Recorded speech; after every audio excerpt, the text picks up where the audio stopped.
Extreme close-up. Wayne's World. Wayne's World. Yeah. There we go. We're in the bonus episode just like that. We're recording.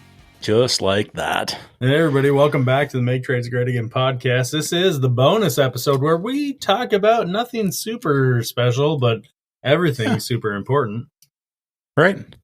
Andy, I think we should. Yeah, of course. Let's continue on what we talked about last week. Yeah. You are in a renovation zone. We are. Yeah. We slept on the living room floor the last 2 nights. Well, on our mattress, but I was gonna say, did you build like a blanket fort or what? Yeah, we made a pillow fort. That's cool. Why not? Figured what the heck.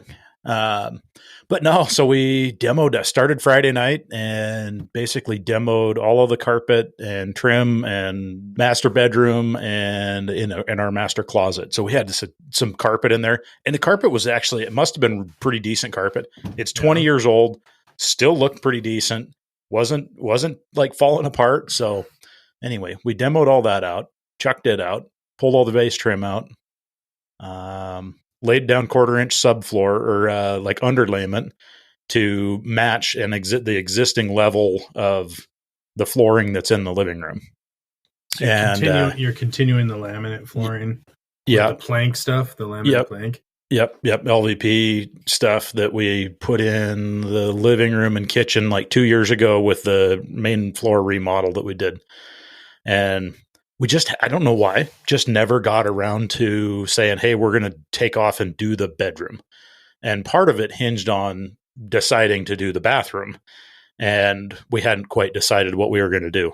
And, well, I mean, you know why. Yeah. You know why? Because busy. It's like a huge job and you don't want to have to do it. Yeah. It's easier to be like, and when we do the bedroom. We should do this. Yeah. And like, hey, I was thinking for the closet when we do the bed. It's easier to say all that stuff. Yeah, totally. Than to actually just do it. It was kind of a stepped in deal too, because it wasn't like, oh, let's just remodel the closet. Yeah. The closet hinged on its remodel on replacing the furnace. And the furnace replacement, because the combustion air and the flue went up through the corner of the closet. So there was like this 2 foot by 2 foot block out in my closet. That just drove me nuts. So we were able to move everything into a 2x4 wall with the new furnace because it's high efficiency, 2-inch PVC vent for the furnace. And then we also put in a tankless water heater. So we got rid of all the combustion air, all the makeup, and the flues that were up there. So let me ask you that actually on that note, it's kind of, let's change gears for a second. Yeah. Would you agree that it kind of puts into perspective, or at least adds to what we deal with on a regular basis on what our customers are going through when you start talking about like, oh yeah, and we didn't do this project because, first things first, we did the furnace and that affected our closet. And then we're like, what are we going to do with the closet? Yeah. Oh, well, let's do a tankless too. Let's just get rid of all of this B vent and blah, blah, blah. And you know what? When we're presenting this kind of stuff to our customers, we're constantly like, oh, we got to do this. We got to do that. Yeah. It's going to be this much money. And we probably a lot of times lose sight of like that personal, like that. If you're the customer going through that, that's a big deal. It is. To you and me, it's like, oh, it's no big deal. I mean, just have a carpenter come in and build this little soffit, this little build around we'll take up the least amount of room as possible. Don't worry about it. And they're like, I'm worried about it.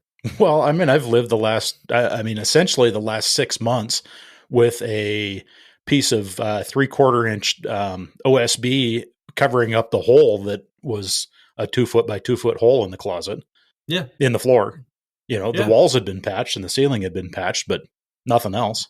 So, we'll go to our customer and be like, this is what you got to do. This is how much it costs. Yeah. And I don't think you should worry a single bit about this. This isn't that big a deal. I do this all the time. And you're like, wait a minute. I'm not the one that has to live with it. I guess that's my point. Right? Yeah. I did the work myself and, I don't know, 2 weekends. It was 2 weekends right before we went to Germany. Yeah, to be honest. Yeah, but the patchwork, like covering it all up and stuff like that. Yeah. Our customers, a lot of our customers, put it that way, probably the majority, are not going to cover those pipes up. They you know what? you know what's even more important than that? They're not going to understand really what it means when we say, oh, these two pipes are going to go in front of this wall right here in the corner of your closet. Yeah.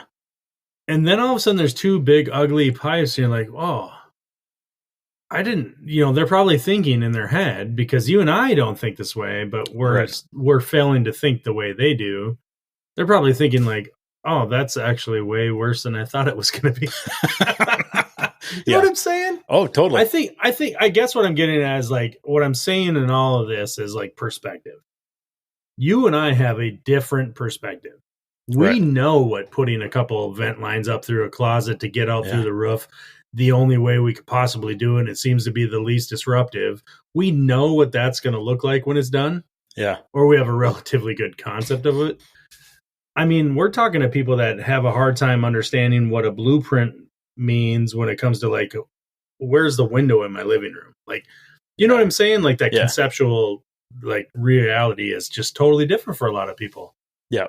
Well, and that's the thing is, you look at it and go, well, in the grand scheme of things, my master closet, and it's, this house we did not build the house. We're second owners of the house.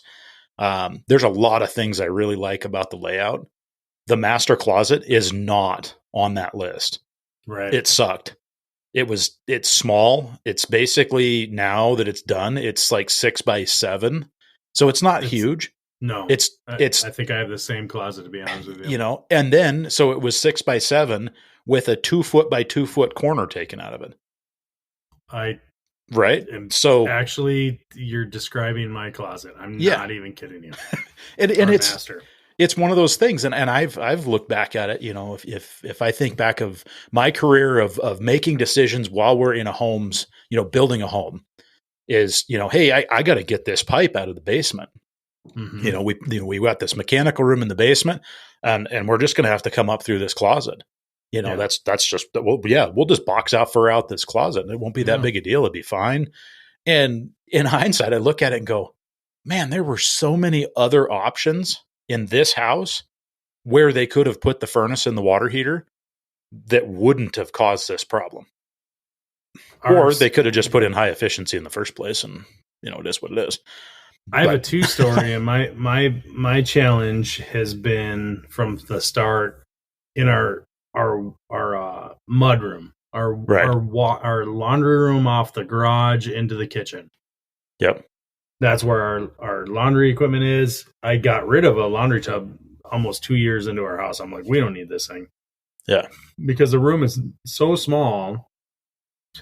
And part of the reason why it was small to start with, but because of how trusses lined up and because of cabinet layout in the kitchen, we needed to put a 10 by 16 supply duct up just straight up from the basement through the main level up into the trusses on the second floor, right? Yep. And where did it have to go? Well, I mean, we got this room right next to the washer and dryer, and we'll just make it a little tighter. Yeah. It'll be fine. Yeah. Well, I mean, it was okay the first few years we were in the house because we had the top load washer and dryers back then. We didn't even know what front load stuff they didn't exist. Yeah. Right. I don't, this is the thing that I look at, like in this house, and I don't know about how they are in your area. I don't know why we don't have like outside access water heater and furnace closets. Like it baffles me why we don't have more of that. My house, like the garage, square footage, right? Well, right. I mean, where the garage front of my garage is at, I've got a car and a half garage, right? So it's got like a 16-foot door, and then there's room on both sides. That piece of the garage sticks out past the rest of the house like 4 feet. There's like a little bump, right? Yeah. Going back. There's nothing except my bathroom, the master bathroom, in this little recessed area there. That could have been framed across there fairly easily and had all of the utilities right there, ground level, accessible from outside. Yeah. And when I look at the grand scheme of things, like at that point in time, there is no additional concrete. There's no additional framing, really. No, but there's that transition from conditioned to unconditioned space. There's how do we get these, supply and return ducts or whatever from this place out in the garage into the house? Like, I know, you know what I mean, though. Yeah, like it's not, maybe there could be consideration made, and that might not be the end of that might not be the main deciding factor on whether or not the stuff goes in the basement or out there. Yeah. I've been involved in a number of projects though where we've come in and looked at that like early on, like, hey, we're getting ready to pour concrete. Let's look at the plans and see if there's anything there, and the homeowner and the general are there. And we start looking at it and you're like, hey, this right here, let's look at this. The only access to your basement, you don't have a walkout basement, right? That's pretty common for us to not have walkouts. So we'll have, you get a full basement, and the mechanical room is all the way in the back corner of the basement. Can we move that to like the garage? Like, let's flip flop some things around, put your storage room back there, because all of the dirty work that's going to happen in your house in the next 20 years while you live here is the mechanical room. You don't want the technician having to, muscle through all your living room, haul all this stuff, through the living room, down the stairs, around the corner, and then 200 yards to the back corner. I mean, granted, it's a big house, but we used to work on this house. We called it the Valley of the Moon. And it was a massive house, like 16,000 square feet, two-story. Marilyn Manson lived there? There was some very wealthy people had it. Not Marilyn Manson. What's the other guy? Charles Manson? Charles. Sounds like Charles, yeah. Sounds like Charles Manson would live at a place called Valley of the Moon. Yeah. But this house, from the garage door, like where you could park, to the mechanical room, was 340 feet through the house. The entire length of the house. It was like this skinny, long, curved house. Yeah, that's huge, though. Yeah, huge. But I always thought about that house and went, you have essentially an unlimited budget to build this house. Why is the mechanical room the farthest thing from the driveway? It doesn't even make any sense. I mean, I don't know. There's probably a reason why. Yeah, because the owner was like, oh, whatever, they can walk around. No, not even that. There's got to be something else. Well, I mean, centrally locating things makes sense, though, too. You have to admit that. Totally does. Yeah. And in this case, it would have been 100 feet closer to the garage. Yeah.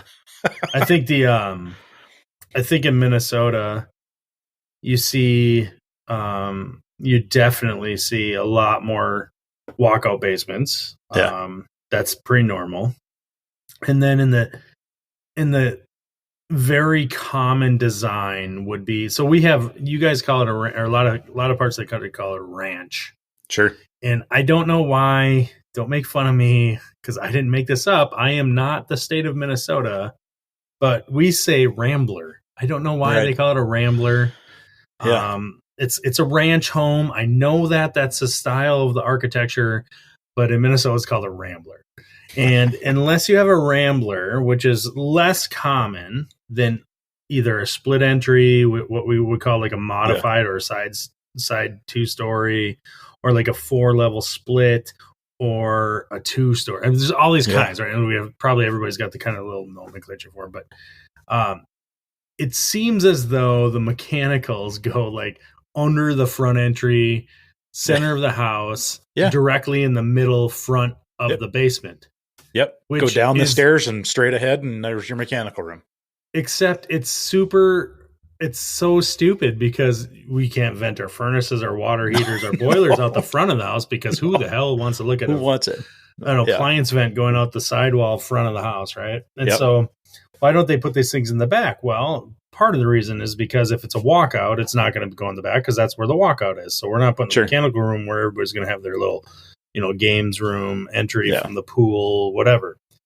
But it just doesn't make a lot of sense that this stuff even is either A, in the bathroom or in the basement, or B, where it's at in the like none of this makes a lot of sense. I'm with you. Let's get into building houses with like exterior detached mechanical rooms. Ooh, there you Centralized heating. We'll Yeah. do a lot more hydronics this way. Electrical would be a breeze because it just Sure. wouldn't affect anything. You just have a sub panel in your mechanical room. Like, how awesome would that be? But ventilation, exhaust, everything will give you 4 sides to choose from. Intake on one side, exhaust on the other, and if any retrofits on that third side. Boom, we're done. Perfect.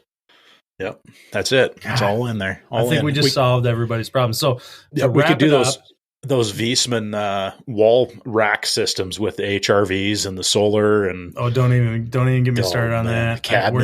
We're probably never gonna even see that in the US. Never. Oh my god. Okay, so wrap it up. Your bedroom and your walk-in, is there flooring in it right now? We finished the flooring yesterday afternoon, so Saturday afternoon. Mm-hmm. And then today I took a dump run and got rid of all my garbage so we could start fresh next week. All I heard is I took a dump. I took a dump. No, I didn't take a dump. And so I did the dump run this morning, picked up some more supplies, came home, sprayed a couple 100 feet of base trim and door jamb trim and started putting trim in. And I got, 75% of it done. So those last few pieces sit there until August of 2024. Yeah. Well, and I had something right at the end of the batch of trim that I was spraying. I was spraying it out in the yard, had it up on sawhorses, just a gorgeous day here today.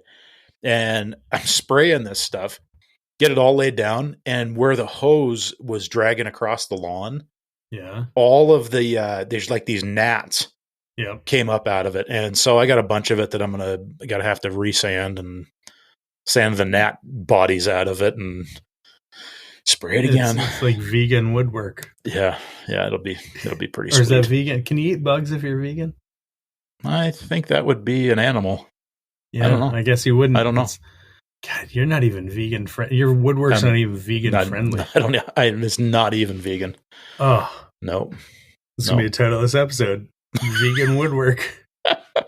Or there not. You go. You be the judge. That's all right, dude. Later. See ya.